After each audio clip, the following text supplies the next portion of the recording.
Assalamualaikum warahmatullahi wabarakatuh. Ini adalah video yang menceritakan tentang sedekah. Tapi uniknya, orang yang melakukan sedekah itu malah salah sasaran. Sedekah adalah tindakan mulia yang dapat membantu orang yang membutuhkan. Namun, apa yang terjadi jika sedekah kita justru salah sasaran? Kisah-kisah tentang sedekah yang diberikan kepada orang yang tidak membutuhkan sering terjadi di sekitar kita. Dalam video ini, kita akan membahas tentang konsekuensi dari sedekah yang salah sasaran dan pentingnya memberikan sedekah dengan bijaksana. Ini pun pernah dikisahkan Rasulullah SAW. Ada seorang laki-laki dikabarkan memiliki kebiasaan sedekah secara sembunyi-sembunyi, tidak ingin ada yang melihat kecuali Zat yang Maha Melihat, sebab ia tahu sedekah dengan cara itu lebih unggul dan mampu memadamkan murka Allah. Demikian menurut kisah hadis dalam riwayat Al-Bukhari nomor 1421 dan Muslim nomor 1022 dari Abu Hurairah. Berikut kisahnya. Ada seorang laki-laki yang berkata, "Aku akan memberikan sebuah sedekah." Setelah berkata demikian, ia pun pergi membawa sedekahnya. Namun ternyata sedekahnya jatuh di tangan seorang pencuri. Keesokan paginya, orang-orang ramai membicarakannya. Ada orang yang sedekah kepada pencuri.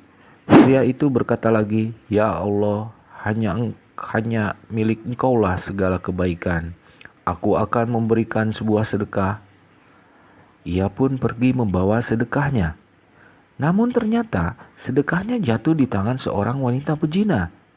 Keesokan paginya, orang-orang kembali ramai membicarakannya lagi. "Tadi malam ada orang yang bersedekah kepada seorang pezina." Pria itu berkata lagi, "Ya Allah, segala kebaikan hanya milikmu. Sedekahku jatuh kepada pezina."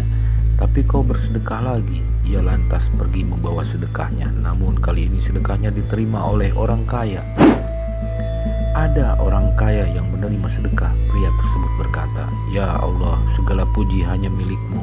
Sedekahku jatuh di tangan pencuri, pezina, dan orang kaya." Kemudian ia bermimpi. Dalam mimpinya, ada yang datang dan disampaikan kepadanya, "Adapun sedekahmu kepada pencuri, mudah-mudahan menjauhkan dirinya dari kebiasaan mencurinya. Kemudian sedekahmu kepada pezina, mudah-mudahan menjauhkan dirinya dari kebiasaan jinanya. Sedangkan sedekahmu kepada orang kaya, mudah-mudahan ia mau mengambil pelajaran. Kemudian ia jadi mau menginfakkan sebagian yang diberikan Allah kepadanya."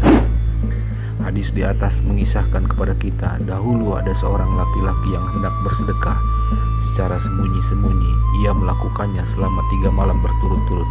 Pada malam pertama ternyata sedekahnya jatuh di tangan pencuri. Pada berikutnya sedekahnya jatuh di tangan pezina.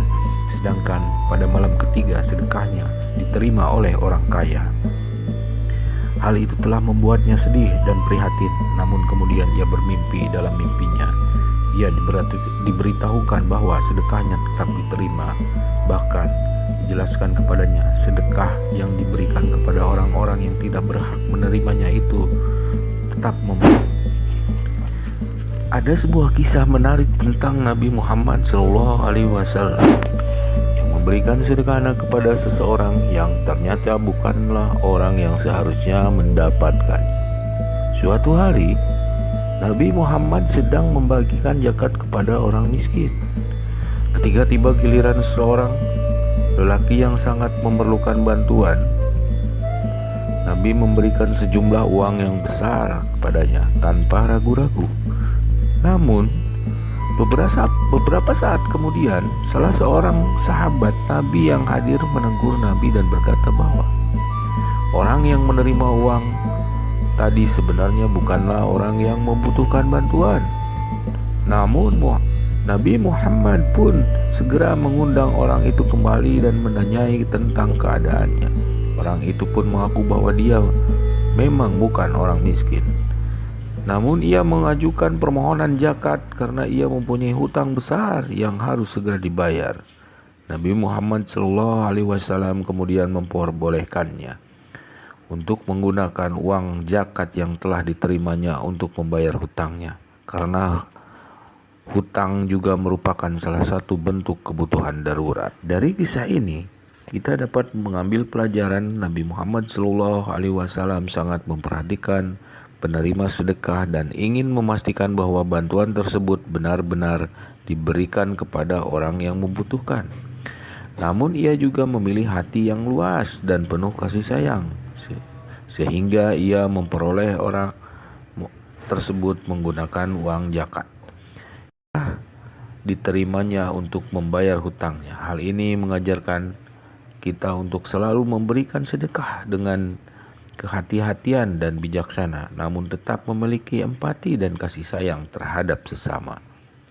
Assalamualaikum warahmatullahi wabarakatuh. Wallahu a'lam bishawab.